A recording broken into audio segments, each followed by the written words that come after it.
মুভির শুরুতে আমরা জেনিফার নামের একজন লেখককে দেখি যে শহর থেকে দূরে একটি শান্ত জায়গায় আসে যাতে সে তার বই লিখতে পারে। এরপর সে আল নামের একজন ব্যক্তির সাথে দেখা করতে আসে যিনি তাকে কেবিনের চাবি দেবেন। আল তাকে চাবি দেয় এবং যাওয়ার পথটাও বুঝিয়ে দেয়। পথে জেনিফার একটা পেট্রোল পাম্পে থামে এবং গাড়িতে পেট্রোল ভরায়। তখন সে দুই ছেলেকে দেখে যাদের নাম অ্যান্ডি এবং স্ট্যানলি, যারা তাকে ঘুরে ঘুরে দেখছিল।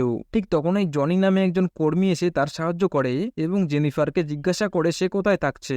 জবাবে জেনিফার বলে আমি কাছেই একটি কেবিনে থাকছি। তারপর সে জনিকে পেট্রোলের টাকা দিয়ে চলে যায়। এরপর সে তার কেবিনে ফিরে গিয়ে ঘর পরিষ্কার করতে ঢোকে। তখন আমরা দেখতে পাই কেউ বাইরে থেকে তার ভিডিও করছিল। পরের সকালে জেনিফার যখন জঙ্গলে জগিং করছিল তখন সে জঙ্গলের ভেতর একটি পুরনো বাড়ি দেখে। সে বাড়ির ভিতরে ঢুকে দেখে সেখানে কেউ নেই আর পুরো বাড়িটা কেমন যে ভাঙাচোরা হয়ে গেছে। তারপর সে তার কেবিনে ফিরে এসে ফ্রেশ হওয়ার জন্য ওয়াশরুমে যায়, কিন্তু সেখানে পানির সমস্যা হচ্ছিল। তাই সে ঠিক করার জন্য একজন প্লাম্বারকে ডেকে আনে। কিছুক্ষণ পর ম্যাথিউ নামের এক প্লাম্বার আসে এবং পাইপ ঠিক করে দেয়। এটা দেখে জেনিফার তার গালে চুমু খেয়ে তাকে ধন্যবাদ জানায়, কিন্তু ম্যাথিউ একটু চাপা স্বভাবের হওয়ার কারণে সে ভয় পেয়ে সেখান থেকে চলে যায়। সন্ধ্যায় ম্যাথিউ তার বন্ধু অ্যান্ডি, স্ট্যানলি এবং জনির সাথে মাছ ধরতে যায়। সেখানে সে তাদের বলে যে সেই মেয়েটি তার গালে চুমু খেয়েছিল।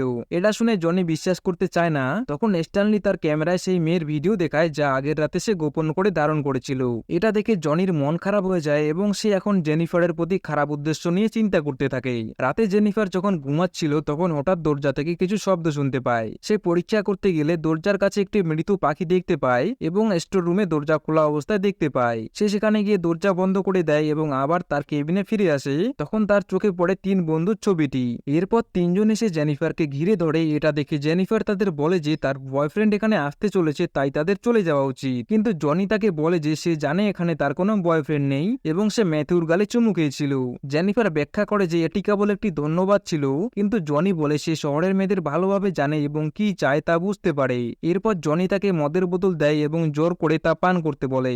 জেনিফার প্রথমে মদ পান করতে অস্বীকার করে, কিন্তু জনি তাকে বলে যে যদি সে মদ পান করে তাহলে তারা চলে যাবে। জেনিফার বাধ্য হয়ে মদ পান করে, কিন্তু তবুও তারা যায় না। তখন জনি একটি বেসবল ব্যাট তার মুখের কাছে নিয়ে আসে এবং তাকে জোর করে মুখ খুলতে বাধ্য করে। সে তার বন্দুক বের করে এবং তাকে চুমু খাওয়ার জন্য বলে। তারপর সে বোতলটি তার মুখে ঢোকানোর চেষ্টা করে। এদিকে জেনিফার হঠাৎ প্রতিরোধ করে অ্যান্ডিকে ধাক্কা দিয়ে মাটিতে ফেলে দেয় এবং স্ট্যানলির চোখে স্প্রে মেরে সেখান থেকে পালাতে শুরু করে। সে দৌড়তে দৌড়তে ভোরে পৌঁছয়। এরপর জেনিফারের সামনে দুজন পুরুষ আসে, যার মধ্যে একজন শেরিফ এবং অন্যজন আল। জেনিফার তাদের সবকিছু জানায় এবং শেরিফ তাকে নিয়ে সেই কেবিনে ফিরে যায়, কিন্তু সেখানে কেউ না থাকায় শেরিফ তাকে বলে যে হয়তো তার ভুল ধারণা হয়েছে। তখন শেরিফ তাকে তল্লাশি নিতে গিয়ে অশ্লীলভাবে স্পর্শ করতে থাকে। হঠাৎ করেই সেই তিনজনও সেখানে ফিরে আসে এবং জেনিফার বুঝতে পারে যে শেরিফও তাদের সাথে জড়িত।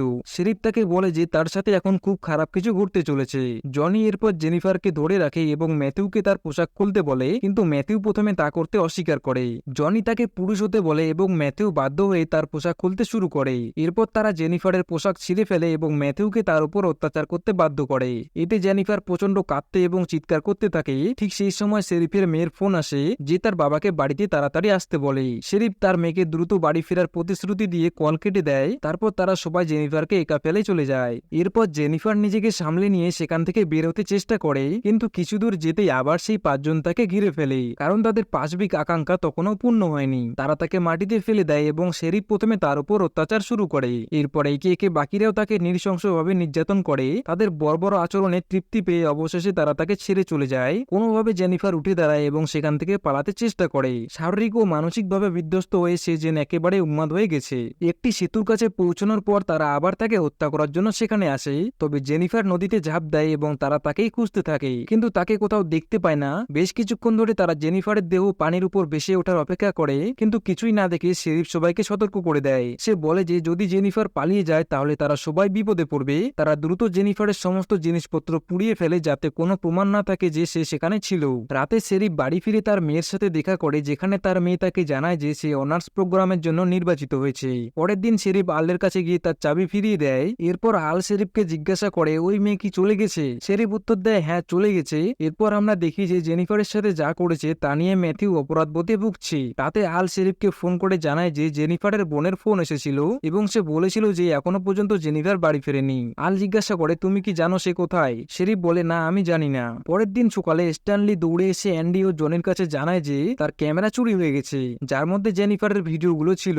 এটা শুনে জনি রেগে গিয়ে স্ট্যানলিকে মারধর করতে শুরু করে এবং বলে তুমি ভিডিওটা রেকর্ড করার কি দরকার ছিল?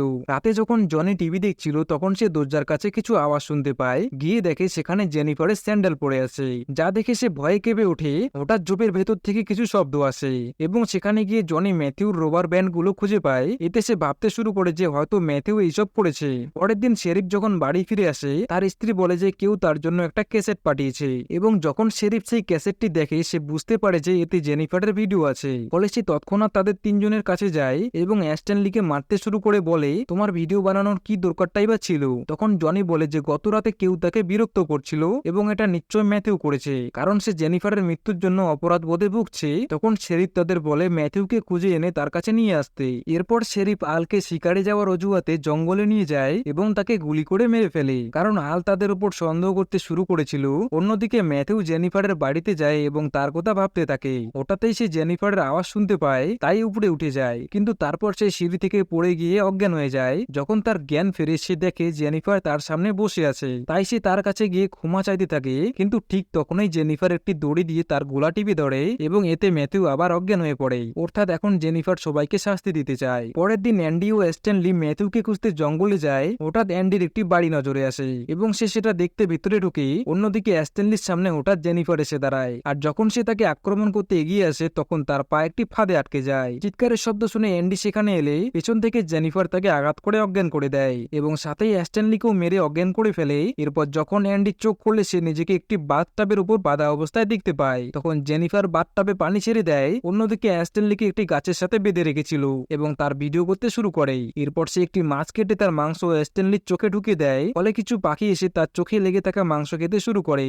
এবং এর সাথে তার চোখও ছিঁড়ে খায়, যার ফলে স্ট্যানলির মৃত্যু হয়। এরপর জেনিফার অ্যান্ডির কাছে গিয়ে বাথটাবের পানিতে অ্যাসিড পাউডার মেশায় এবং তাকে পানির মধ্যে ফেলে দেয়। এতে তার মুখমণ্ডল পুড়ে যায় এবং সেও মারা যায়। এরপর জেনিফার আবার সেই পেট্রোল পাম্পে যায় এবং জনিকে অপহরণ করে তাকে দড়ি দিয়ে বেঁধে অত্যাচার শুরু করে। শেষে তার মেশিন কেটে সেটি তার মুখে ঢুকিয়ে দেয়, যার ফলে জনি যন্ত্রণায় ছটপট করতে করতে মারা যায়। আর অন্যদিকে শেরিফের স্ত্রীর কাছ থেকে একটি কল আসে, যেখানে তিনি বলেন যে তাদের মেয়ের এক শিক্ষক তাদের বাড়িতে এসেছেন। এটি শুনে শেরিফ শিক্ষকটির সাথে কথা বলতে চান এবং আমরা দেখি যে সেই শিক্ষক আসলে জেনিফার। যখন জেনিফার ফোনে তার নাম জানায় তখন শেরিফ খুব ভয় পেয়ে যান এবং বলেন, আমার মেয়েকে কিছু করো না, কিন্তু জেনিফার ফোন কেটে দেয় এবং তার মেয়েকে নিয়ে চলে যায়। পরে শেরিফ যখন তার বাড়িতে পৌঁছয় তার স্ত্রী জানান যে শিক্ষকটি তার মেয়েকে প্লেগ্রাউন্ডে নিয়ে গেছেন। এটি শুনে শেরিফ দ্রুত সেখানে পৌঁছন, কিন্তু তার মেয়ে সেখানে ছিল না। তখনই জেনিফার গাড়িতে তাকে আক্রমণ করে এবং তাকে অপহরণ করে নিয়ে যায়। এরপর যখন শেরিফের জ্ঞান ফেরে তখন তিনি দেখতে পান যে জেনিফার তার শরীরের পিছনে শেরিফেরই শটগানটি ঢুকিয়ে দিয়েছেন। শেরিফ যখন জেনিফারের কাছে তার মেয়ের খোঁজ চান, জেনিফার তাকে প্রশ্ন করেন, যদি তোমার মেয়ের সাথে কেউ এমনটা করতো তুমি কি করতে? শেরিফ বলল, আমি তাকে মেরে ফেলতাম। তখন জেনিফার বলেন, আমিও তাই করতে যাচ্ছি।